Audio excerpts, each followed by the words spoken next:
Nuestro Padre Jesus Nazareno, sinasamba ka namin, pinipintuho ka namin, aral mo ang aming buhay at kaligtasan.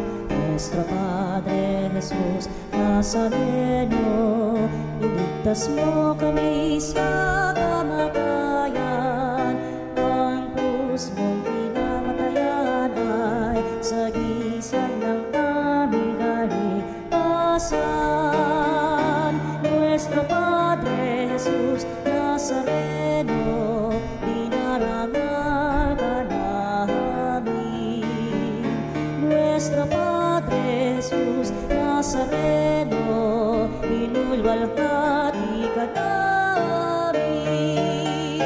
Nuestro Padre Jesus Nazareno, inarangal ka namin. Nuestro Padre Jesus Nazareno, inulwalhati ka namin.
Sa ngalan ng Ama at ng Anak at ng Espiritu Santo. Amen. Ang biyaya ng Panginoong Jesucristo, ang pag-ibig ng Diyos Ama, at ang pakikipagkaisa ng Espiritu Santo ay sumainyong lahat. At sumayo rin.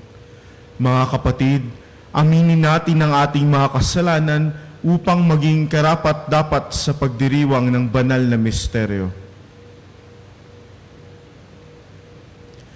Panginoong Yesus, Ikaw ang natatangi naming dakilang yaman. Panginoon, kaawaan mo kami. Panginoon, kaawaan mo kami. Panginoong Yesus, Ikaw ang tanging saligan at muog ng aming pag-asa. Kristo, kaawaan mo kami. Kristo, kaawaan mo kami. Panginoong Yesus, bukal at kadluan ng dakilang habag at kapatawaran. Panginoon, kaawaan mo kami. Panginoon, kaawaan mo kami. Kaawaan tayo na makapangyarihang Diyos, patawarin tayo sa ating mga kasalanan at patubayan tayo sa buhay na walang hanggan. Amen. Manalangin tayo. Ama naming makapangyarihan, alang-alang sa dakilang pag-ibig ng iyong anak, na siyang nagbunsod upang mahalin niya ang lahat, ano pat kusa niyang inako ang mamatay para sa sanlibutan, kami naway masigasig na tumaak sa kanyang dinaanan sa iyong pag-akay at sa kanyang pamamagitan, kasama ng Espiritu Santo, magpasawalang hanggan. Amen.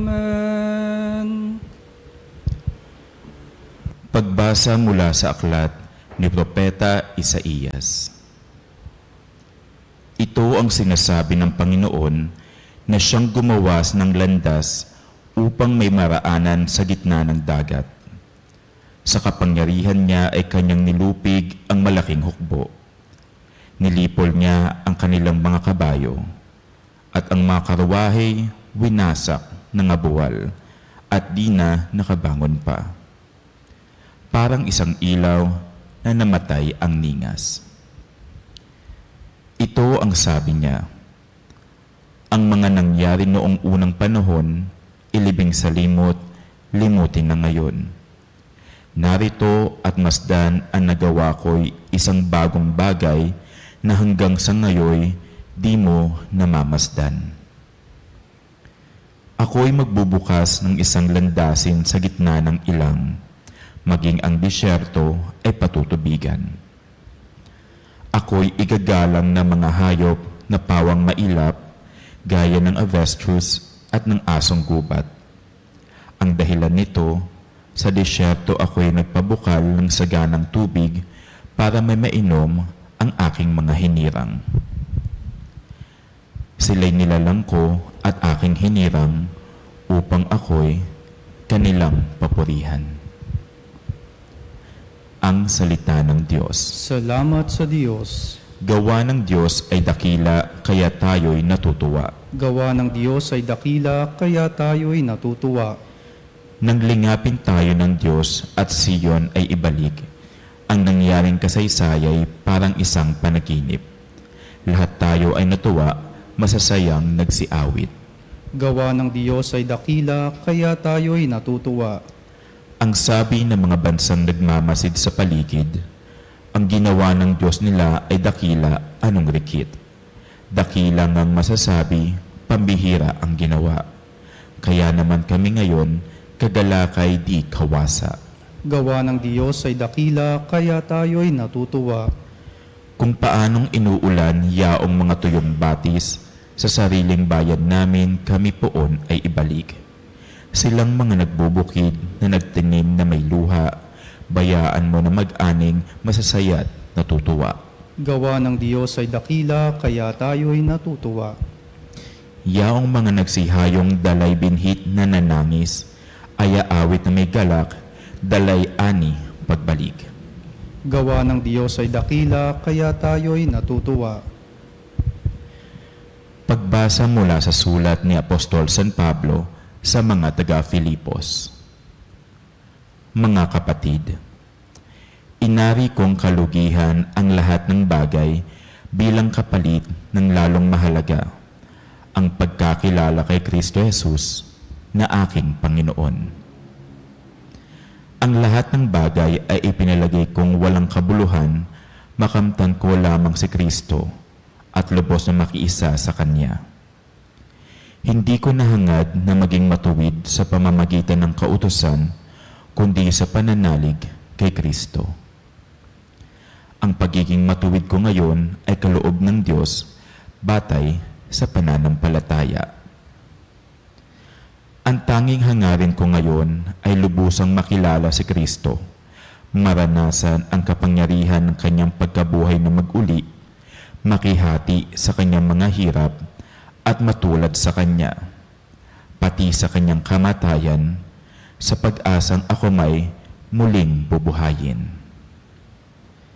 Hindi sa nakamtan ko na ang mga bagay na ito, hindi rin sa ako'y ganap na, ngunit sinisikap kong maisakatuparan ang layunin ni Kristo Jesus nang tawagin niya ako.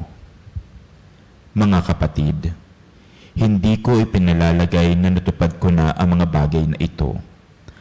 Ang ginagawa ko ngayon, nililimot ang nakaraan at sinisikap na makamtan ang nasa hinaharap. Nagpapatuloy nga ako tungo sa hangganan upang makamtan ang gantimpala ng pagkatawag sa akin ng Diyos sa pamamagitan ni Kristo Jesus, ang buhay na hahantong sa langit. Ang salita ng Diyos. Salamat sa Diyos.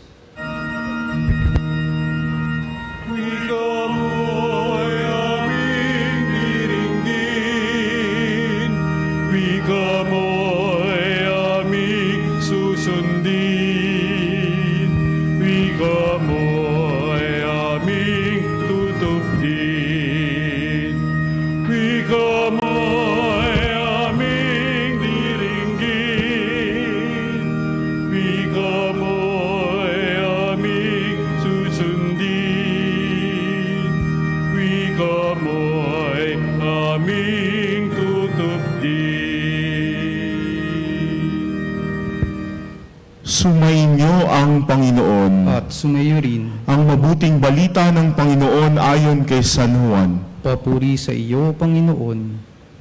Noong panahong iyon, Si Jesus ay punta sa bundok ng mga Olibo. Kinaumagahay nagbalik siya sa templo. Lumapit sa kanya ang lahat, kaya't umupo siya at sila'y tinuruan. Nooy dinala sa kanya ng mga skriba at mga pariseo ang isang babaeng nahuli sa pakikiapid. Pinatayo ito sa harapan nila at sinabi kay Jesus, "Guro, ang babaeng ito ay nahuli sa pakikiapid. Ayon sa kautusan ni Moises, dapat batuhin hanggang sa mamatay ang mga gaya niya.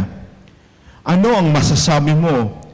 Itinanong nila ito upang subukin siya nang may maisumbong sila laban sa kanya. Ngunit yumuko si Jesus at sumulat sa lupa sa pamagitan ng daliri. Ayaw nilang tigilan ng katatanong si Jesus, kaya't siya'y tinignan niya at sinabi ang ganito, "Sino man sa inyo na walang kasalanan ang siyang maunang bumato sa kanya?" At muli siyang yumuko at sumulat sa lupa. Nang marinig nila ito, sila'y isa-isang umalis, simula sa pinakamatanda. Walang naiwan kundi si Jesus at ang babaeng naroon pa rin sa harapan niya. Tinignan siya ni Jesus at tinanong, "Nasaan sila? Wala bang nagparusa sa iyo?" "Wala po, Ginoo," sagot ng babae. Sinabi ni Jesus, "Hindi rin kita parurusahan. Humayo ka at huwag nang magkasala." Mga kapanalig, ang mabuting balita ng ating kaligtasan. Pinupuri ka namin, Panginoong Hesukristo.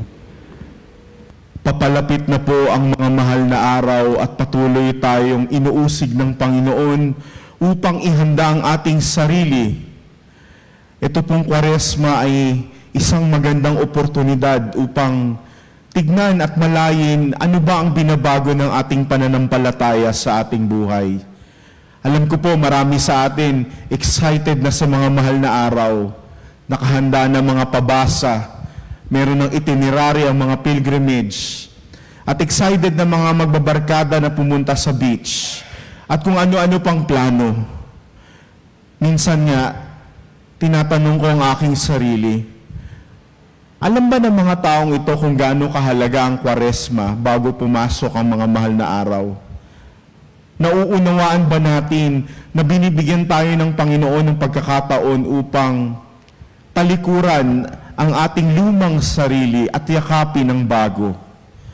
Narinig po natin kay Propeta Isaías na dapat na nating kalimutan yung mga nakaraan at tignan natin kung ano yung inihandang panibago ng Panginoon para sa atin. Kung minsan ang hirap talaga makamove on, kapag alam nating apektado tayo, may mga karanasan tayong nagdidikta ng ating emosyon at manipulado ang ating buhay. Mga karanasan na kung minsan ayaw na nating balikan, mga bagay na ayaw na nating isipin pa. Pero ang pinaka-importante sa lahat, yung nakaraang buhay natin na tinuturuan tayo ng Panginoon na isa-isa itong palayain at yakapin ang bagong oportunidad. Mahirap po talagang kalimutan ng nakaraan kung hanggang ngayon, doon pa rin tayo nakabaling at nakatingin. Pero kung titignan natin ang ating sarili, habang tayo tumatanda, nagbabago din yung ating pagtingin. Hindi ba dati, kaya natin magpasensya? Hindi ba dati, kaya nating unawain yung mga bagay na hindi sakop ng ating pag-iisip? Pero habang tumatanda tayo, nawawalan tayo ng pasensya. Kung minsan, nakukulitan tayo sa mga tao sa paligid natin. Pero hindi ba natin alam, sinusubok ng Panginoon kung hanggang saan yung kaya nating ibigay upang maunawaan natin yung ating kapwa. Sabi nga nung isang kabataang nakausap ko, "Father, napakahirap naman po talaga kapag paulit-ulit na lang yung nanay mo. Napakahirap po talaga pag paulit-ulit na lang yung sinasabi ng tatay mo, ng lolo mo, ng lola mo, at kung sino-sino." Ang sabi ko sa kanya, Bakit? Nung paulit-ulit ka ring umiiyak, paulit-ulit ka nagkikwento, paulit-ulit ka nagtatanong sa Diyos, sinabi ba ng Panginoon na makulit ka rin? Hindi ba ipinramdam ng Panginoon sa iyo na paulit-ulit kanyang pinapakinggan at inuunawa? Narinig din po natin sa ikalawang pagbasa na kahit si San Pablo, wala siyang ibang gustong ibahagi sa atin. Paalala doon sa mga tao sa Pilipos na ituon ang kanilang mata sa Panginoon at walang ibang tularan. Itong ating pagsusumikap, yung mga ekspresyon ng ating pananampalataya, pagdarasal, itong mga prosesyon, at marami pang debosyon, ginagawa natin ito dahil nagsusumikap tayong mapalapit sa Diyos. Pero kung ito yung mga bagay-bagay na nagiging dahilan para lumayo tayo sa Panginoon, bakit pag-aaksayahan pa natin ng panahon at ng oras? Ngayon pong panahon ng Kwaresma, marami nag-aaway-away kung anong karosa ang lalabas. Maraming mga nagtatalo sa parokya kung sino ang isasama sa primera salida. Marami nagtatalo-talo kung anong itinerary ng pilgrimage. Bandang huli, ang sasabihin nila, ginagawa namin ito dahil nais naming maramdaman ang panahon ng Kwaresma. Kung ganun po kababaw ang ating pagtingin sa paghahandang ito, inaanyayahan tayo ng Panginoon na ituon natin ang ating sarili, hindi lamang sa mga external na paghahanda, kundi yung paghahanda ng ating puso at ng ating isip, na itong taon-taon nating ginagawa, itong paulit-ulit nating sinasariwa, ay nagtuturo sa atin upang mapalapit kay Jesus na siyang nag-alay ng kanyang buhay. Narinig po natin sa mabuting balita ang kwento ng isang babaeng nakiapid. Muli na naman pong pumasok sa eksena ang mga iskriba at mga Pariseo. Ayaw po nilang tigilan si Jesus. Alam niyo kung bakit? Nag-aabang po sila ng mali. At kapag nakakita sila ng pagkakamali ni Jesus, agad-agad nila itong isusumbong upang maparusahan si Jesus. Huwag na po tayong lumayo. Sa lipunan natin ngayon, sa pamilya natin ngayon, sa ating komunidad, maraming mga iskriba at Pariseyong nakabantay upang tignan kung ano ang ating mga pagkakamali. At kapag tayo ay nagkamali, agad-agad silang manghuhusga. Agad-agad nilang sasabihin na hindi tayo karapat-dapat kung ano man yung grasya na ating tinatamasa. Pero napakinggan natin si Jesus. Ano ang sinabi ng Panginoon? Ang walang kasalanan ang siyang unang bumato sa babaeng ito.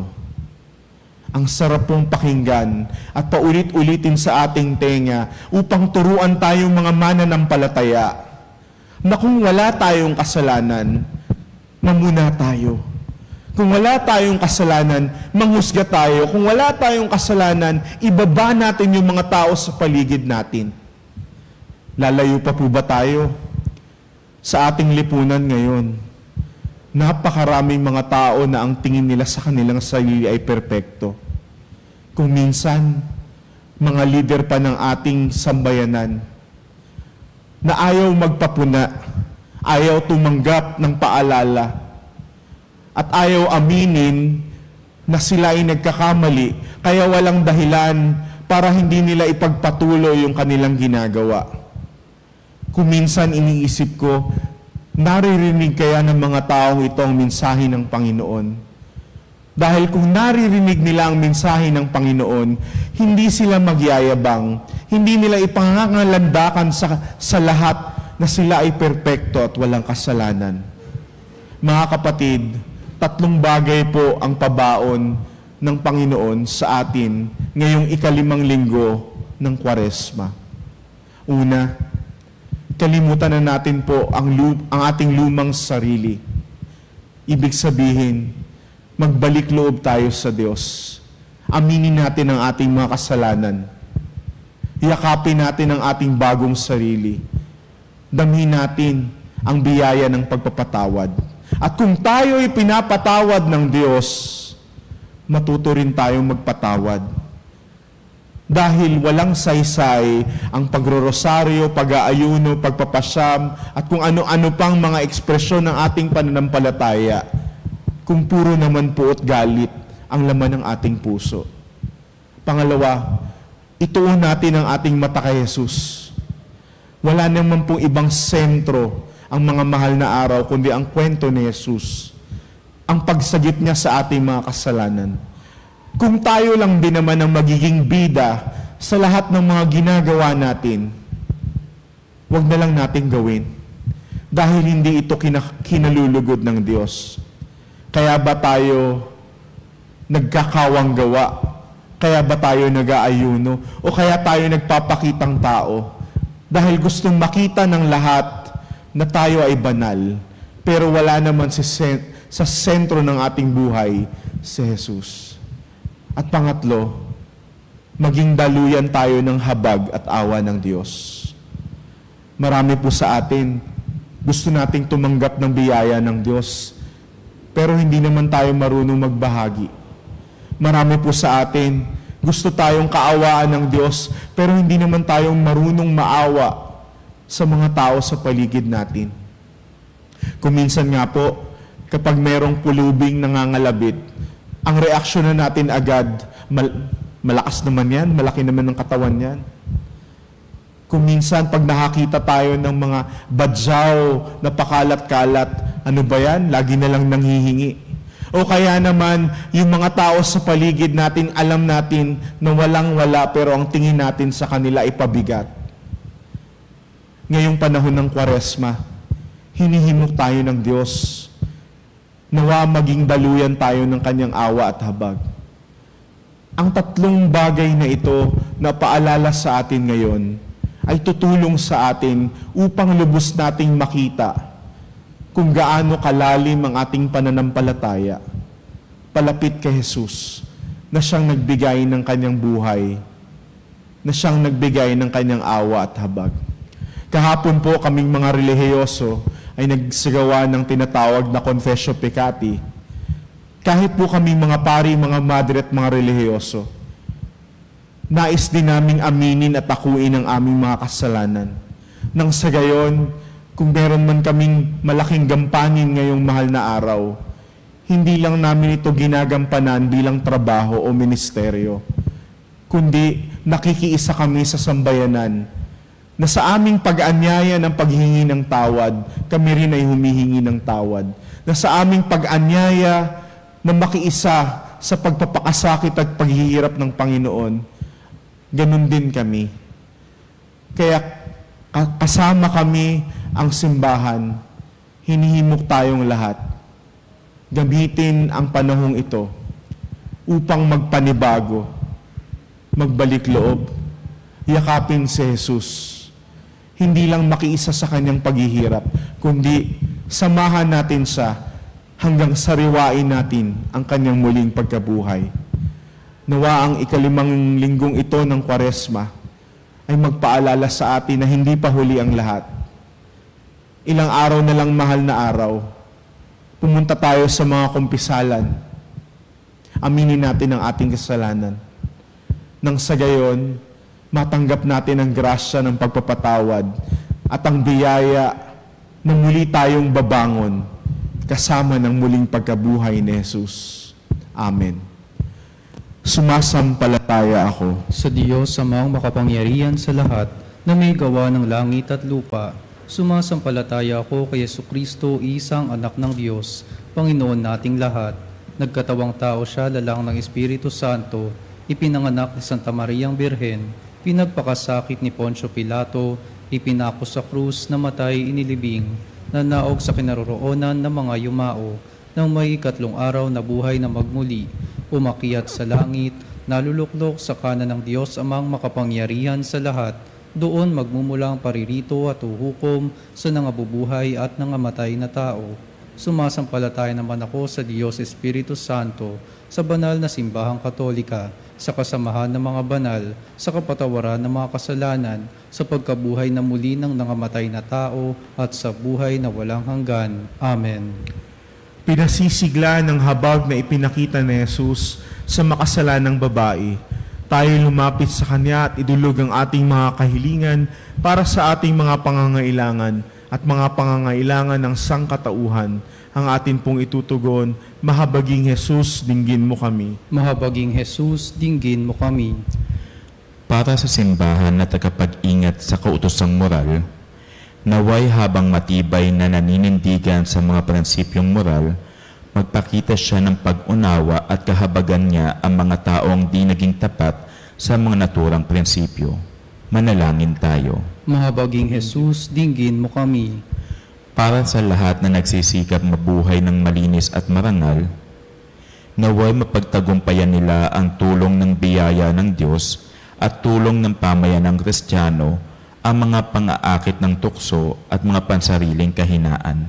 Manalangin tayo. Mahabaging Jesus, dinggin mo kami. Para sa mga naging biktima ng kapusukan ng tao, naway makatagpo sila ng awa ng Diyos at habag natin ng lakas na kailangan nila upang magpanibagong buhay. Manalangin tayo. Mahabaging Jesus, dinggin mo kami. Para sa mga pamilya at komunidad na biktima ng digmaan, naway ang paggalang sa isa't isa, ang pagpapahalaga at ang pagkakaisa ang magbigay daan sa kanila na muling buuin ang kanilang buhay sa pagkakaisa at kapayapaan. Manalangin tayo. Mahabaging Jesus, dinggin mo kami. Para sa lahat ng kumakandidato para sa paglilingkod bayan, naway maging matatag ang kanilang kapasyahang maglingkod sa bayan kaysa kapakanan ng sarili, pamilya o ng kanilang partido at mga kaibigan. Manalangin tayo. Mahabaging Jesus, dinggin mo kami.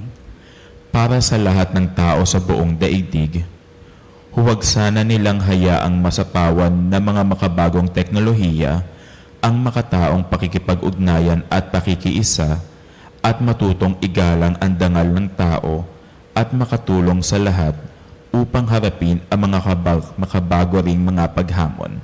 Manalangin tayo. Mahabaging Jesus, dinggin mo kami.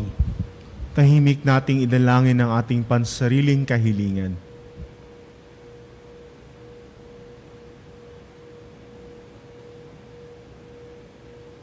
Ingatan mo, Panginoon, at patnubayan kami sa landas ng habag at awa sa aming kapwa. Ikaw na nabubuhay at naghahari magpakailanman. Amen. Kunin at tanggapin ang alay na ito, mga biyayang nagmula sa pagpapala mo. Tanda ng bawat puso, makatinimig mo, ngayon nananalig, nagmamahal sa'yo.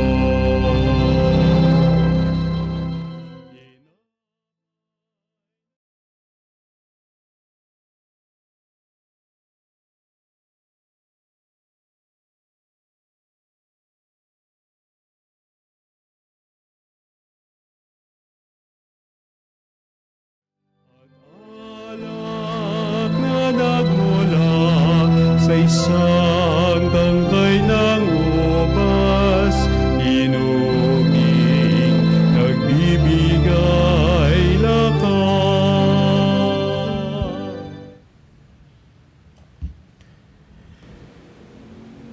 Manalangin kayo mga kapatid upang ang paghahain natin ay kalugdan ng Diyos sa mga makapangyarihan. Tanggapin nawa ng Panginoon itong paghahain sa iyong mga kamay, sa kapurihan niya at karangalan, sa ating kapakinabangan at sa buong sambayanan niyang banal. Ama naming lumikha, kami dumadalangin ang mga pinagsalob mo ng mga nilalaman ng pananampalatayang Kristiyano ay iyong gawing dalisay pakundangan sa ipinagdiriwang ng paghahain ito sa pamamagitan ni Jesucristo, kasama ng Espiritu Santo, magpasawalang hanggan. Amen. Sumainyo ang Panginoon. At sumayo rin. Itaas sa Diyos ang inyong puso at diwa. Itinaas na namin sa Panginoon. Pasalamatan natin ang Panginoong ating Diyos. Marapat na siya ay pasalamatan. Ama naming makapangyarihan, tunay ng marapat na ikaw ay aming pasalamatan sa pamamagitan ni Jesucristo na aming Panginoon. Sa pagbabakas sakali mo kami bubuti, isinugo mo si Jesucristo upang pangunahan kami. Bilang pagsunod sa iyong atas na bigay, ipinahayag ng iyong anak ang iyong kalooban na ang mga apit dukha ay kanyang damayan. Ngayon ay iyong inihahandog ang pagkakataong aming maisaloob ang kanyang ganap at kusang paglilingkod upang sa iyo lagi kaming makasunod. Kaya kaisa ng mga anghel nagsisiawit ng papuri sa iyo na walang humpay sa kalangitan, kami nagbubunyi sa iyong kadakilaan.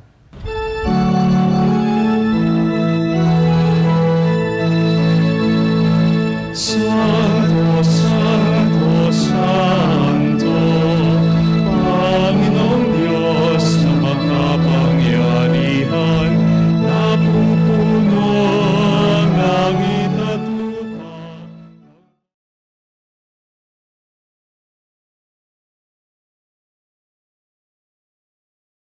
Kaitaasan, Hosana, Hosana, sa kaitaasan, pinagpala ang naparirito sa ngalan ng Panginoon.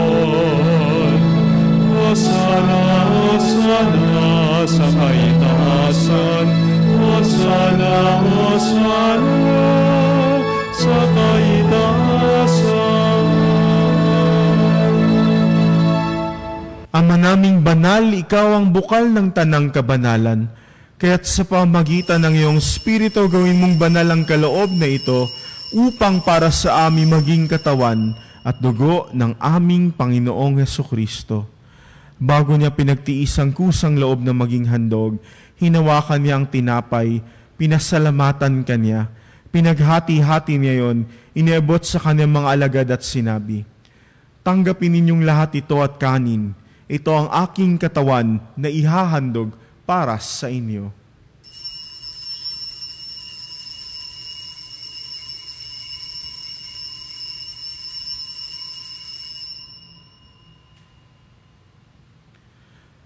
Gayun din naman nang matapos ang hapunan, hinawakan niya ang kalis, muli kanyang pinasalamatan, inibot niya ang kalis sa kanyang mga alagad at sinabi, "Tanggapin ninyong lahat ito at inumin. Ito ang kalis ng aking dugo, ng bago at walang hanggang tipan. Ang aking dugo na ibubuhos para sa inyo at para sa lahat. Sa ikapagpapatawad ng mga kasalanan, gawin ninyo ito sa pag-alaala sa akin."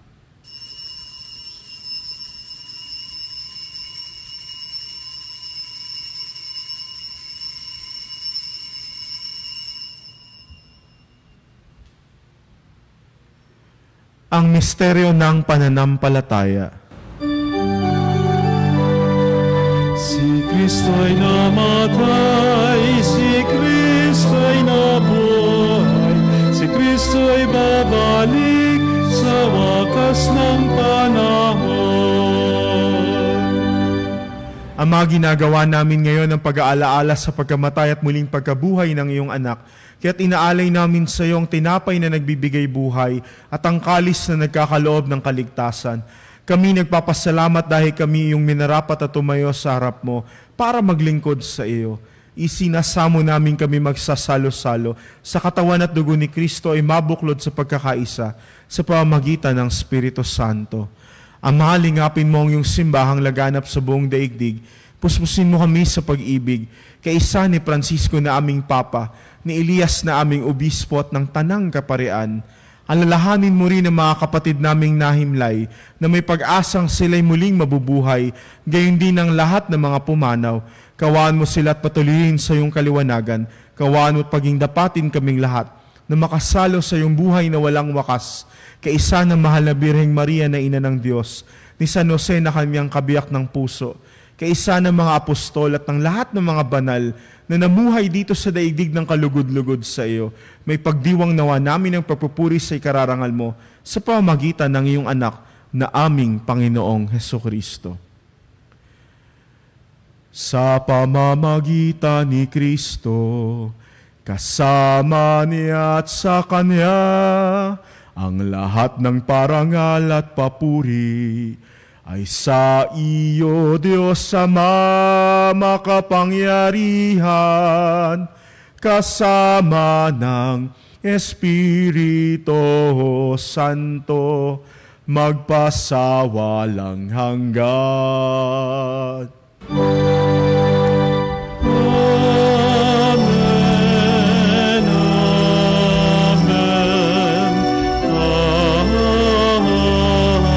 amen. Bilang isang pamilya sa hapag ng Panginoon, dasalin natin ang panalangin itinuro ni Jesus.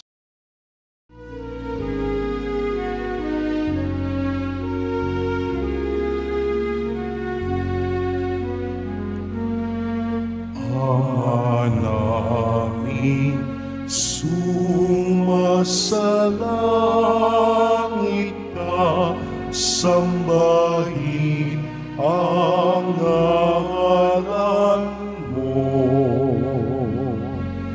Mapasa amin ang kaharian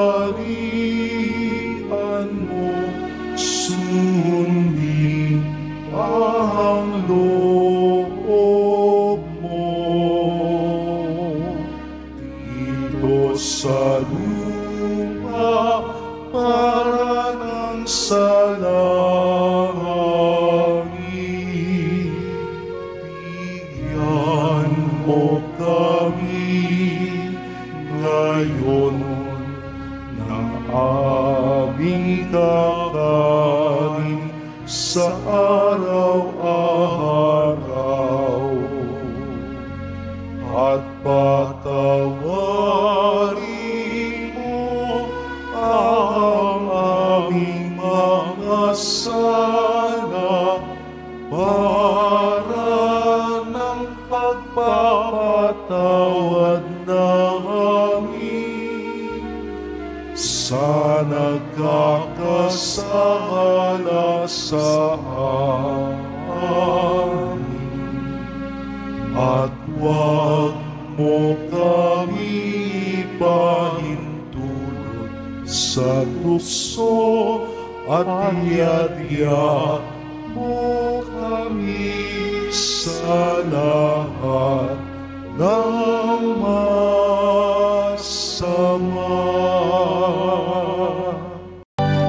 Hinihiling namin kami adya sa lahat ng masama, pagkalooban ng kapayapaan na araw-araw iligtas sa kasalanan, at ilayo sa lahat ng kapahamakan, samantalang aming pinananabikan ng dakilang araw ng pagpapahayag ng tagapagligtas naming si Jesucristo. Sapagkat iyo ang kaharian at ang kapangyarihan at ang kapurihan, magpakailanman. Amen.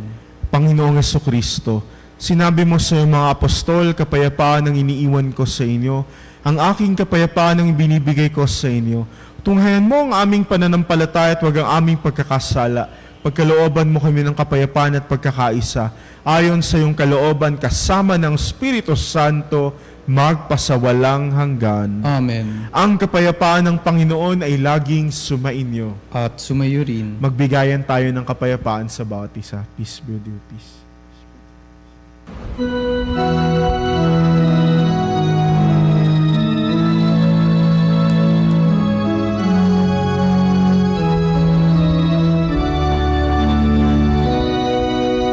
Cordero ng Diyos na nag-aalis ng mga kasalanan ng mundo,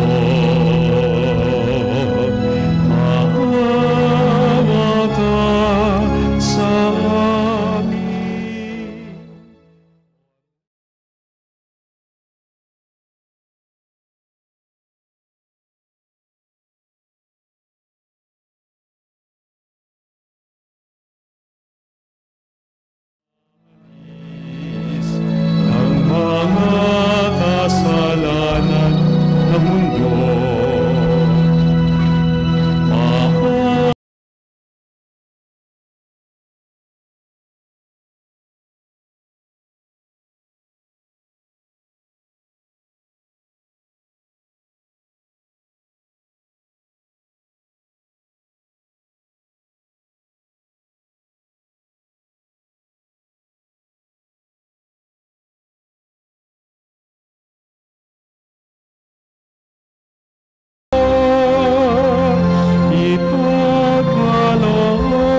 makapanalig, narito si Jesus, ang umiibig sa atin sa kabila ng ating kakulangan.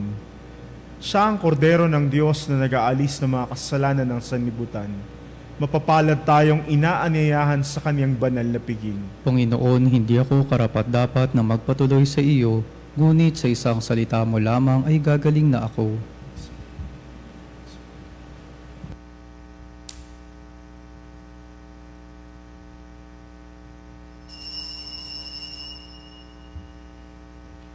Mga kapanalig, ating dasalin ang komunyong espiritual. O Jesus, nananalig ako sa pananahan mo sa kabanal-banalang sakramento.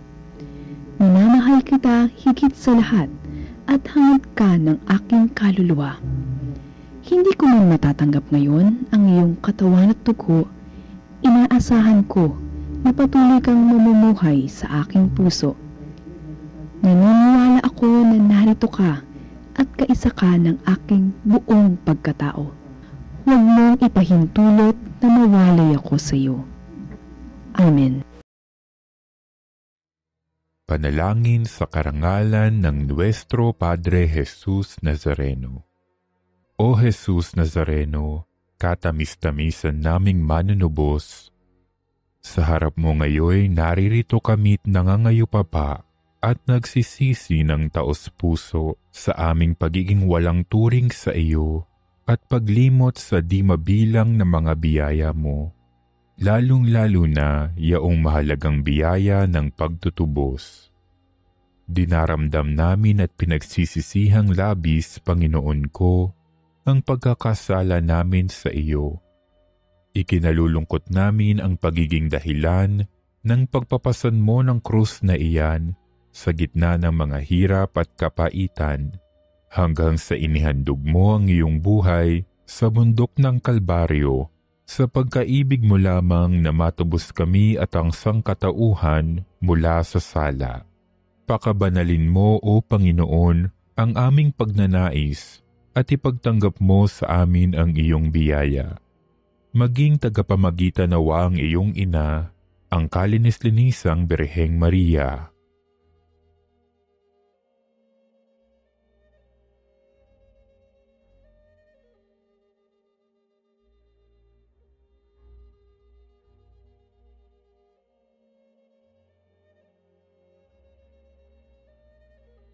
Ama naming makapangyarihan, niloob mong akuin ang iyong anak, ang krus at kamatayan, upang ang sangkatauhan ay matubos at mabuhay. Ang pag-ako namin sa krus at kamatayan dito sa lupa, ayon sa diwa ng pagsunod sa iyong loob, na ginanap ng iyong anak, ay magpagindapat nawa naming kamtin ang lubos na katubusan at pagkabuhay sa iyong piling, sa pamamagitan ni Hesukristo, kasama ng Espiritu Santo, magpasawalang hanggan. Amen. Nuestro Padre Jesus Nazareno, Panginoon namin at Diyos, kaawaan mo kami. Panalangin para sa may sakit. Panginoong Jesus, aming dakilang tagapagligtas at manggagamot, kami po ay maninikluhod sa iyo ngayon upang ipakiusap ang agarang paghilom ng mga may sakit. Pagkalooban po ninyo sila ng ginhawa at kagalingang pisikal at espiritual. Sa iyong awa ay patawarin mo rin po sila sa kanilang pagkakasala. Huwag po ninyo silang pababayaan. Amen. Manalangin tayo. Ama naming mapagmahal, kaming nakikinabang sa katawan at dugo ng iyong anak, ay mapabilang nawang lagi sa mga kaanib niya, na namamagitan kasama ng Espiritu Santo, magpasawalang hanggan. Amen. Sumainyo ang Panginoon. At sumayo rin. Magsiyuko kayo habang iginagawad ang pagbabasbas. Panginoon, ingatan mo tuwina ang iyong bayan upang sila'y maligtas sa lahat ng masama at makapaglingkod sa iyo ng buong puso. Isinasamo namin ito sa pamamagitan ni Kristong aming Panginoon. Amen. Sumainyo ang pagpapala ng makapangyarihang Diyos, Ama, Anak, at Espiritu Santo. Amen. Humayo kayo sa kapayapaan at maging kasangkapan kayo ng mahabaging pag-ibig ng Diyos. Salamat sa Diyos. Walang sino man ang nabubuhay para sa sarili lamang. Walang sino man ang namamatay para sa sarili lamang. Tayong lahat ay may pananagutan sa isa't isa.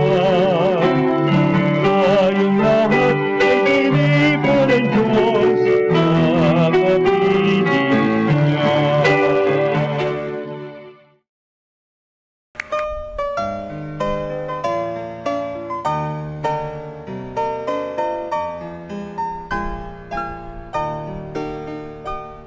Nuestro Padre Jesus Nazareno, sinasamba ka namin, pinipintuho ka namin, aral mo ang aming buhay at kaligtasan. Nuestro Padre Jesus Nazareno, iligtas mo kami sa kamatayan, ang krus mong pinamatayan ay sagisag ng aming kaligtasan. Nuestro Padre Jesus Nazareno, dinarangal ka namin. Nuestro Padre Jesus Nazareno, inulwalhati ka namin. Nuestro Padre Jesus Nazareno, inarangal ka namin.